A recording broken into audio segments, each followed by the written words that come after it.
Agar bisa memahami urusan Israel-Palestina ini, kita perlu tahu sejarahnya dulu. Kekeliruan orang pada umumnya adalah mengira bangsa asli Palestina itu adalah Arab Muslim, padahal faktanya bukan. Palestina berasal dari kata Filistin, dan berdasarkan keterangan yang saya dapat di Museum Filistin di sini, bangsa Palestina berasal dari Pulau Kreta di Kepulauan Yunani.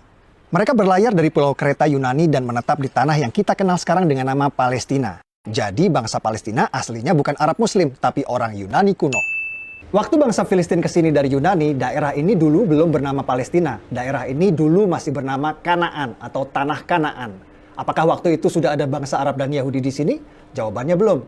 Bani Israel atau bangsa Yahudi baru datang ke tanah Palestina setelah Nabi Musa meminta kepada Fir'aun Raja Mesir untuk membebaskan mereka dari perbudakan. Setelah terbebas dari Fir'aun, Nabi Musa membawa Bani Israel atau bangsa Yahudi ke tanah yang dijanjikan. Itulah tanah yang kita kenal sekarang dengan nama Palestina. Setelah terbebas dari Fir'aun, Bani Israel Yahudi hidup di tanah Palestina ini turun-temurun selama ribuan tahun, mendirikan kerajaan Israel yang raja-rajanya tidak asing bagi kita. Salah satunya Raja David, atau yang kita umat Islam kenal dengan nama Nabi Daud. Siapa yang tidak tahu cerita Nabi Daud? Ia mengalahkan raksasa bangsa Filistin bernama Goliat hanya dengan sebuah batu. Lalu ada Raja Solomon, anak kandung dari Nabi Daud, atau yang kita umat Islam kenal dengan nama Nabi Sulaiman. Nabi Sulaiman adalah Raja Yahudi yang membangun kuil suci untuk tempat ibadah agama Yahudi yang dikenal dengan nama Kuil Solomon. Yang di belakang saya itu adalah tembok ratapan, tempat paling suci bagi agama Yahudi seperti Ka'bah buat umat Islam. Tembok ratapan ini dulunya adalah bagian dinding dari kuil suci agama Yahudi yang dibangun oleh Nabi Sulaiman. Kuil bertahan 600 tahun sampai ia dihancurkan oleh bangsa Romawi pada tahun 70 Masehi. Lalu karena benci pada bangsa Yahudi, Kaisar Romawi Hadrian merubah nama Israel menjadi Palestina. Nama yang bertahan sampai hari ini. Jadi Kaisar Romawi Hadrianlah yang memberi nama Palestina pada daerah ini. Aslinya daerah ini bernama Tanah Kanaan. Lalu Bani Israel Yahudi datang, namanya berubah menjadi Israel. Kemudian oleh Kaisar Romawi Hadrian, nama Israel diganti menjadi Palestina. Jadi faktanya bangsa Yahudi memang sudah ada di tanah Palestina ribuan tahun sebelum Arab dan Islam masuk ke tanah Palestina. Inilah yang dijadikan landasan prinsip bangsa Yahudi sekarang ngotot mempertahankan negara Israel ini. Lalu kapan Arab dan Islam masuk ke tanah Palestina? Arab dan Islam masuk ke Palestina saat Khalifah Umar menaklukkan Yerusalem Al-Quds pada tahun 638 Masehi. Tempat ini bernama Umar bin Khattab Square atau alun-alun Umar bin Khattab. Dinamakan untuk mengenang sang Khalifah Umar yang menaklukkan Yerusalem Al-Quds pada tahun 638 Masehi. Guys, hari ini kita bersama Dr. John Seligman, sejarawan, arkeolog, ahli situs-situs purbakala bergelar Dr. S3. The place of the temple that is built by Solomon in the central part of what is today known as the Temple Mount. The area which today used for prayer is the Western Wall, which is in fact actually an external wall of the Temple Mount itself. Right up until the time of the entry of Islam into the city of Jerusalem, when Umar enters Jerusalem, he would have mostly found an empty space. And for that reason, he builds a small mosque. We know quite clearly the development of the two major structures on the Temple Mount, one being the Dome of the Rock, and the other one being the Al-Aqsa Mosque.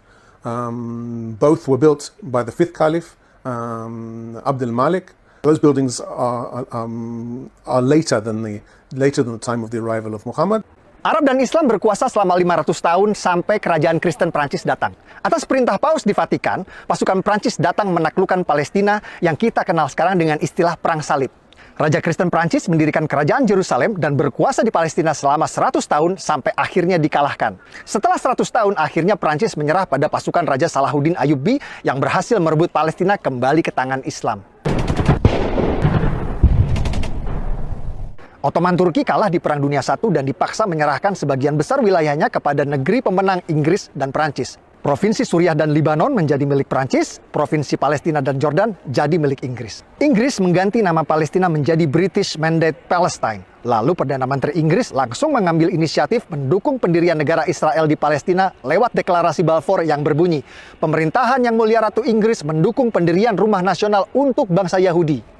Pada tahun 1947, Perserikatan Bangsa-Bangsa PBB menerbitkan resolusi pendirian dua negara di Palestina, negara Yahudi dan negara Arab. Warga Yahudi langsung menerima tawaran ini dan mendirikan negara Republik Israel.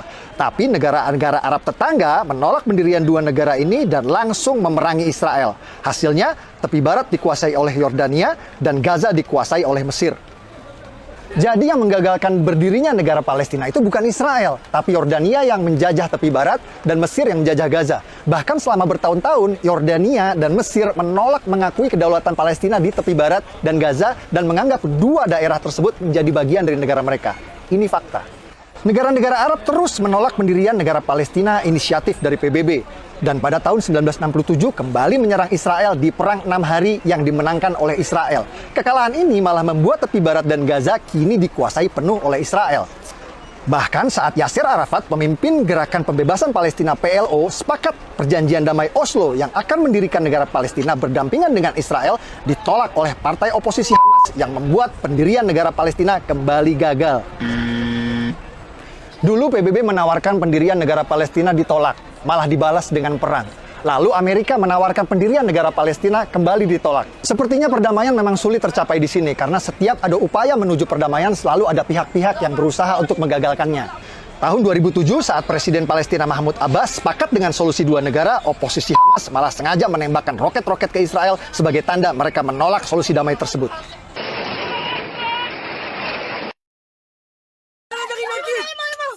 Fakta-fakta yang saya sajikan di video ini adalah hasil investigasi langsung di TKP. Banyak narasumber yang tidak mau tampil dalam video karena alasan keamanan.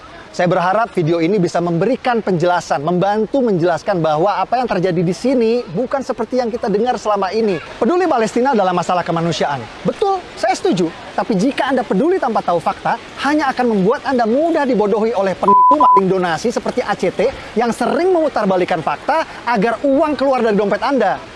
Kalau menurut Anda video ini bermanfaat, share link video ini di grup WhatsApp Anda. Dengan saya Permadi, dari kota Purbakala, Yerusalem, Al-Quds. Assalamualaikum warahmatullahi wabarakatuh.